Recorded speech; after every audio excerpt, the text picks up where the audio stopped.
Welcome to Land Academy. I'm Jack Butala. I'm Jill DeWit. We show you how to buy real estate for half of what it's worth. And sell it on the internet really fast. We are Jack and Jill, and this is the Jack and Jill Show 2. With over 15,000 completed transactions, we're the experts at acquiring property. Of all kinds, not just land. For half price and flipping them for way more. All right, let's get this show started.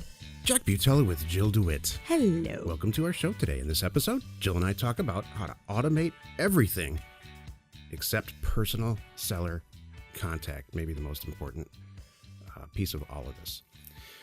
Before we get started, Jill, let's take a question posted by one of our members on Land Academy's online community support group. You got it. Michel asks, I have a 36-acre property. The seller agreed to option. I'm going to use the form in the program, our program. As a seller, since it's not actually mine, how do you market it? When you get the question from potential buyers who do some research and see the deed is not in your name. Good question. You're more qualified to answer this than I am. Well, for starters, you might actually own the property and have owned it for even 6 months, and it still might not show in your name. It never shows in your name in our business. We sell it so fast, the assessor can't keep up. Exactly. That's exactly right. And some of the counties, they're faster, and some of them are really slow, and some just have a system. So don't even worry about that. So yeah, practice a speech. Yeah, and I just explain it to people, and they're good. Give us the speech, Jill.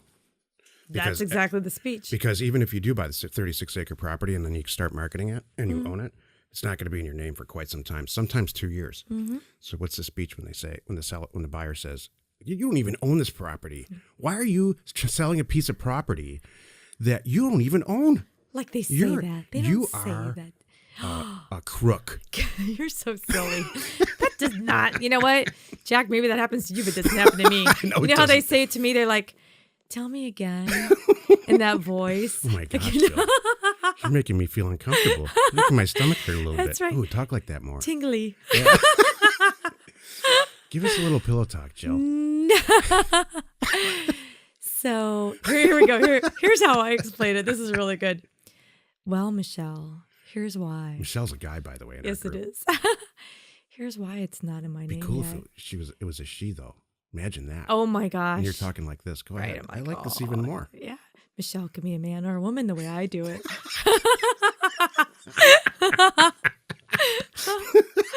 Oh, how are y'all? Are you a little tingly now? Man, this is my favorite show so far. We totally forgot about what the question was. What is this business that we're in? I don't know. I'm all tingly. It's just all kidding aside, you have to have a little speech for this because it comes up a lot. Yeah. Not a lot. It comes up once in a while. Yeah. Especially when you're new and your internet presence is not like, let's say, like ours. Do you know what I do? Here's what I really do for real. In a very nice way. I don't make my person on the other end sound silly or like they're not smart, but I say, let me tell you how these assessors work. And some counties are good and some counties are not good. And, and the recorders even, it just can take weeks. It can take days. It can take weeks. It can take months, and once you really explain that, it's good.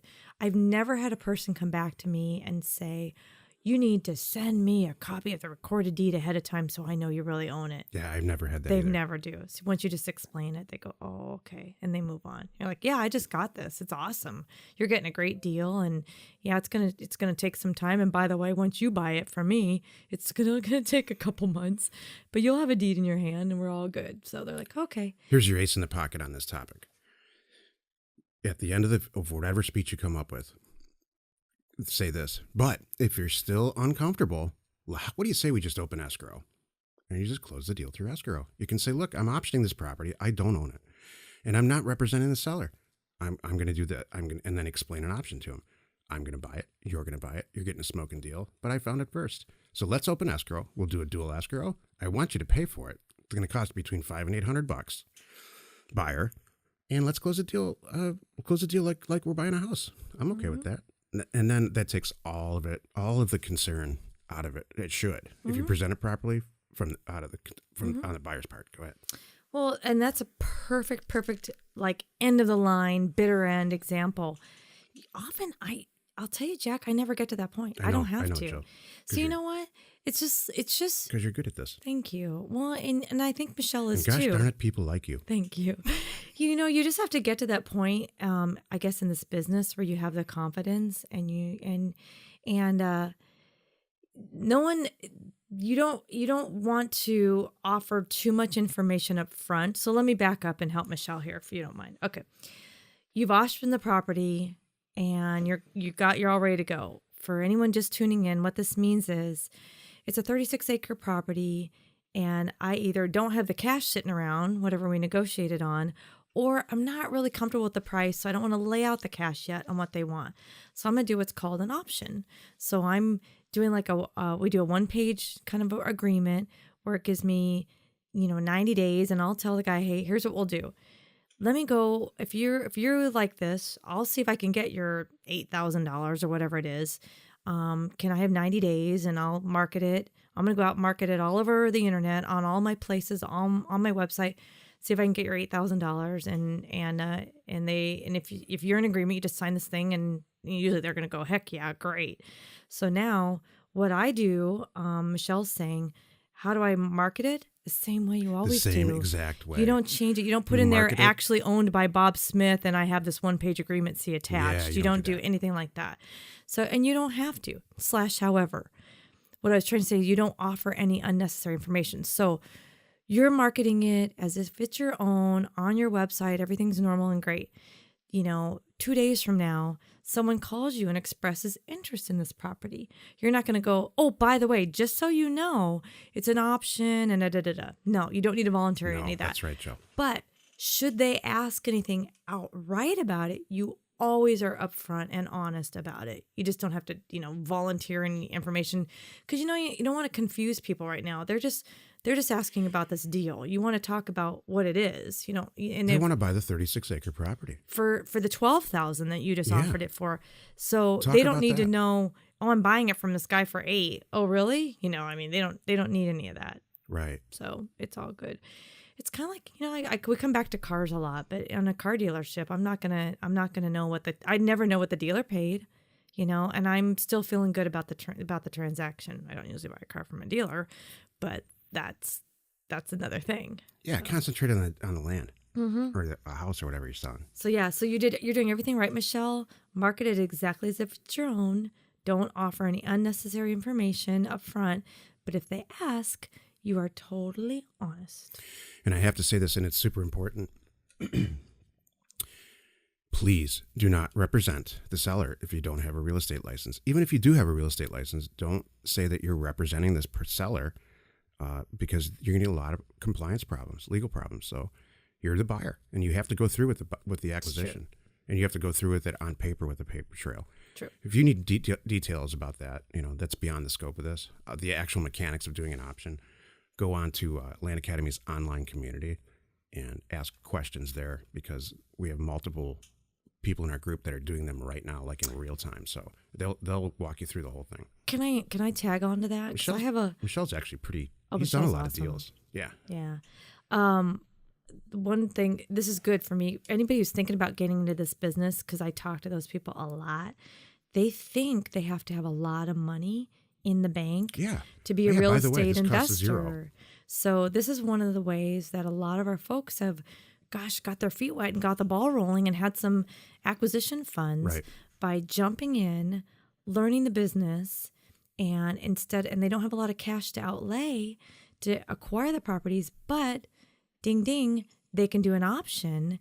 And before you know it, like this transaction I just described, if this had gone through, which it often does, look in our online community, now, this person has $4,000 in the bank. Now they have their own cash to play with. Do that again. Now you got $8,000. Do that again. Now you have $12,000. That's how you build up your acquisition fund. And that's why so many people have said, oh my gosh, Jack and Jill, you guys saved me. I didn't know I could do this. I thought I had to have $100,000 in the bank to even think about being an investor or take out a bunch of loans. No, you don't. The real value in all real estate, from mom and pop to all the way up to Donald Trump, is finding properties that are undervalued. Right. That's your job here. Manipulating data, send out a bunch of offers, and locate a property that you have control over for half of what you think you can sell it. If you have no money at all, go out and do that, and then bring it to our group. And somebody in our group, because there's tons of people in our group that have tons of money. They've been doing this for a while now. They'll do the deal with you. They probably have a buyer, so mark it up for, hopefully it's acreage or a house or whatever. Mark it up $5,000-$10,000, split it with somebody in our group, maybe us even. And, that's how you learn.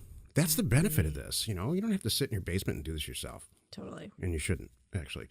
But like I said it yesterday, find a group.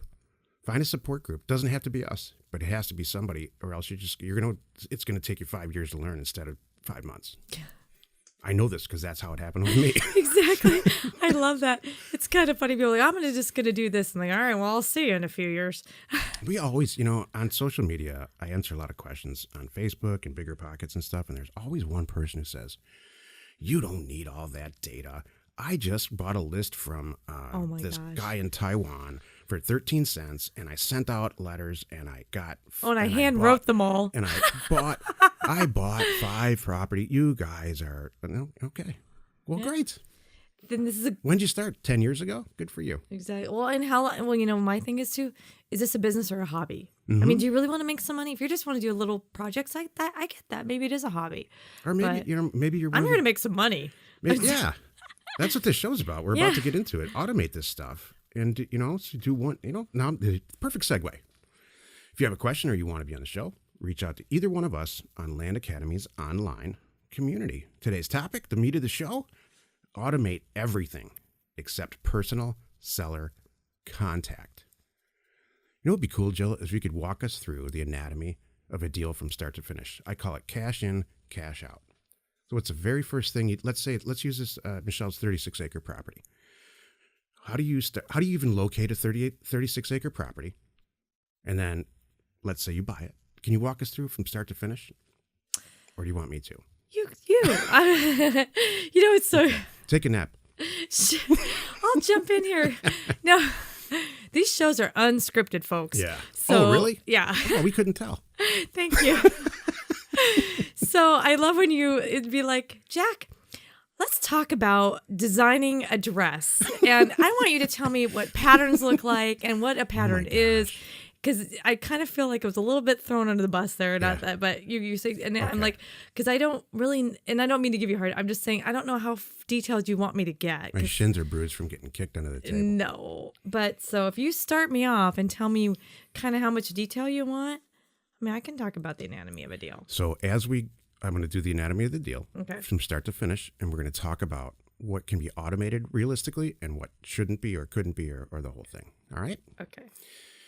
You get a bunch of data from a database, not from a list, from access a database, and you download the data, scrub it all out for the stuff that you don't want in there. Take all the skyscrapers out, take out, in our case for land, we take out anything that's got an improvement on it. Scrub that thing down and send the data to a printer. And choose one where you don't have to do a mail merge, where you don't have to do the work yourself. You don't want to learn how to do it. Don't get hung up on that. So far, we've got one task, downloading and scrubbing data. You did that yourself. And you know what? You should do that yourself. You shouldn't outsource that.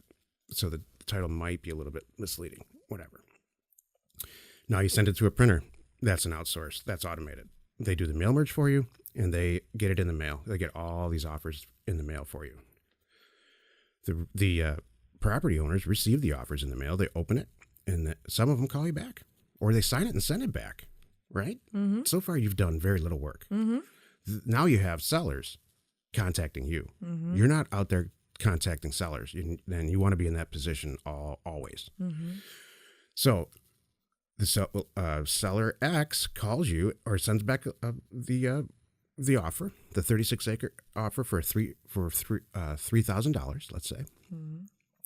And the seller says, I want to sell you my property. What do you do? Buy it. You buy it. And you make that seller feel like $1 million and you make it all the way through. This is key to your real estate career. This is it. If you flip apartment buildings, it's imperative. Same thing. Make the seller feel great. This is the turning point. This is it.